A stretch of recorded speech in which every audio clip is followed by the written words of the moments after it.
Have you ever felt really at a crossroads, needing to make a big life choice, maybe about school or your career, and just not being sure where it would lead? Or maybe looking back at something you decided years ago and thinking, wow, how much did that actually change things? Exactly.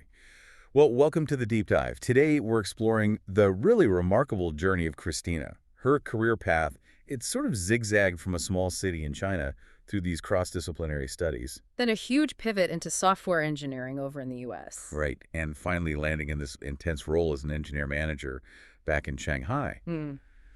So our mission today is really to unpack her experiences. We want to see how things like adaptability, strategic choices, and just a resilient mindset helped her navigate all that uncertainty. And turn what could have been setbacks into, well, what she calls light at the end of the tunnel. It's a great phrase.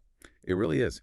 We're drawing insights from an interview Christina did with Chelsea, which captures her reflections so well. Yeah, it's quite insightful. And Christina's story, I think it offers valuable lessons for, well, really anyone grappling with career decisions or trying to manage that work-life balance. Or even just thinking about how luck and effort play out in our own lives. Definitely. We're going to unpack some pretty surprising nuggets from her journey today. Okay, so let's start at the beginning.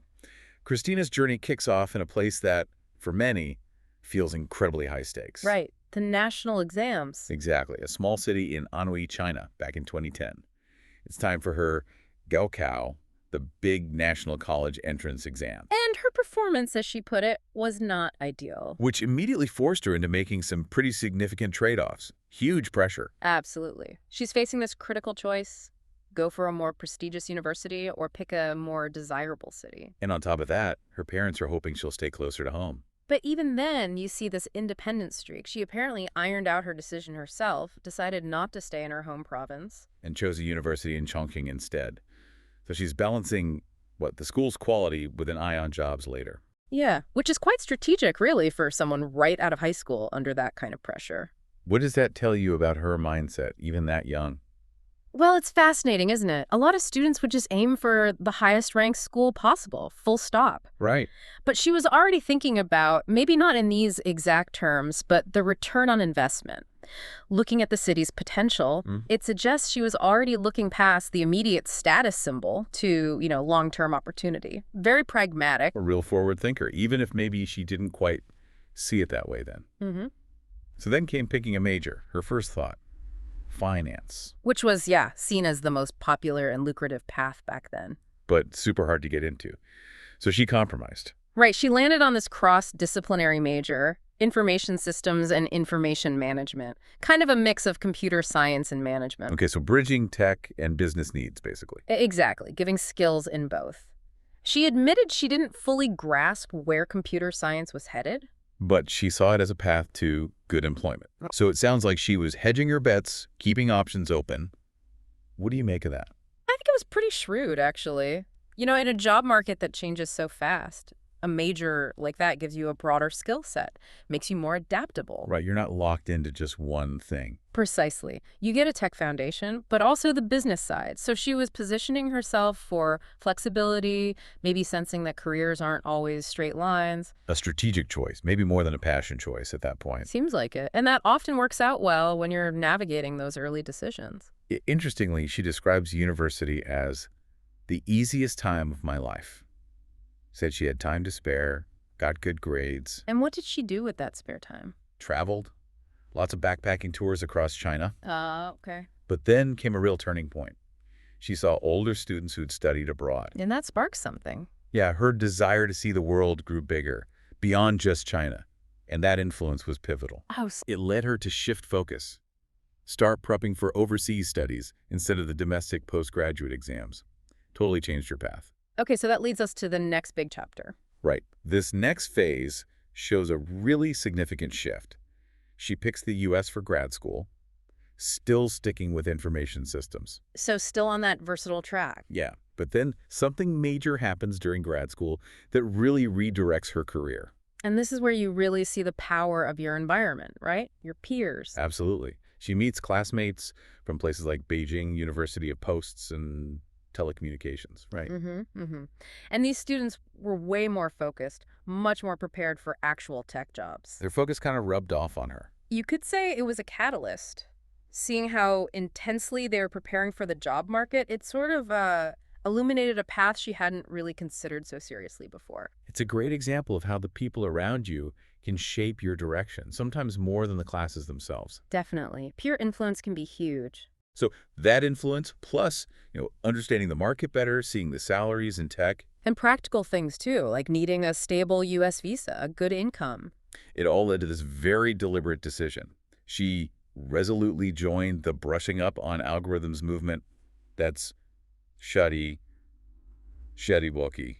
Right. And for anyone listening who isn't familiar, that's not just casual studying. No, it's intense. Super intense. It means grinding through tons of coding problems, often on platforms like LeetCode, specifically to pass those really tough software engineering interviews. A common path, especially for aiming for U.S. tech jobs, right? Very common and incredibly competitive. She saw software development as the most cost-effective and stable route for her at that point. So again, not purely passion, but a very strategic, pragmatic choice. That's a really key point. Successful career pivots often blend passion with a clear-eyed look at opportunity and stability. She saw the demand, saw the path. And that whole Shati phenomenon, it speaks volumes about the dedication needed in that field. It really does. It shows her adaptability, her willingness to just put in the hard work for a clear goal. So naturally, her first job is as a software engineer in the U.S.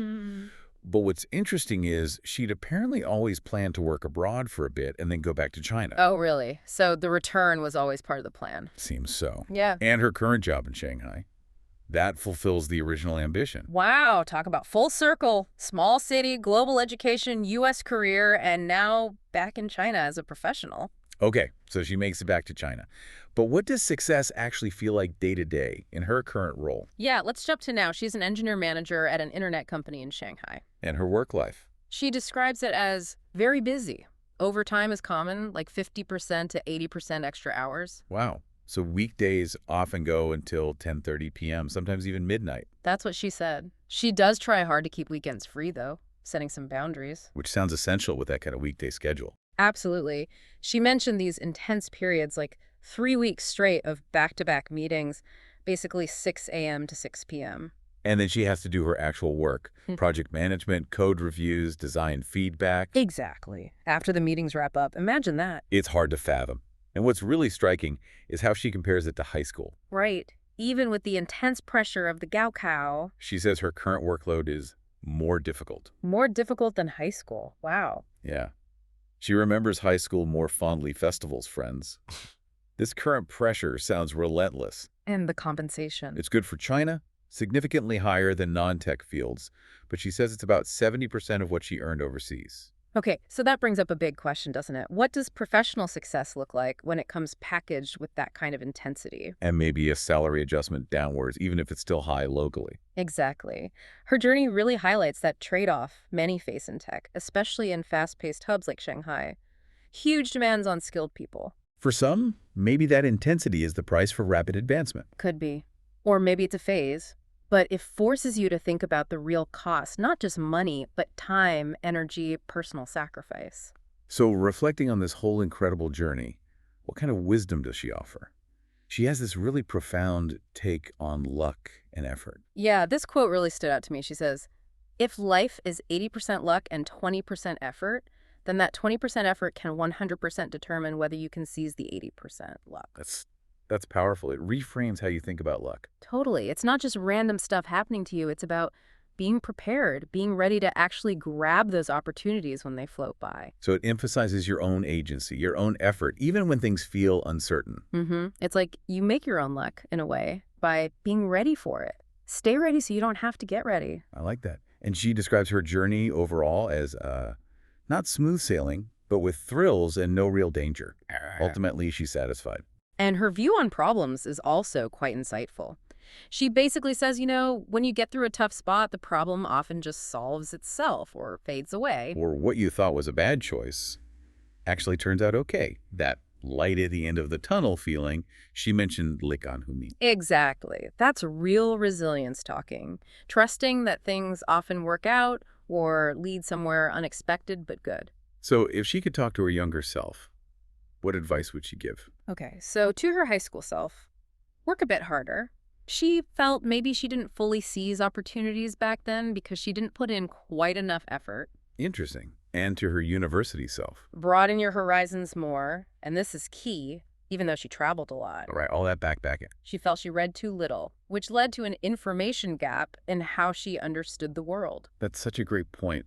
Travel is amazing, but it's not the only way to broaden horizons. Exactly. She's distinguishing between physical exploration and, let's say, intellectual expansion. Like actively seeking knowledge, different perspectives. Yeah. Reading, in her sense, means filling that information gap, building a better framework for understanding things, making decisions.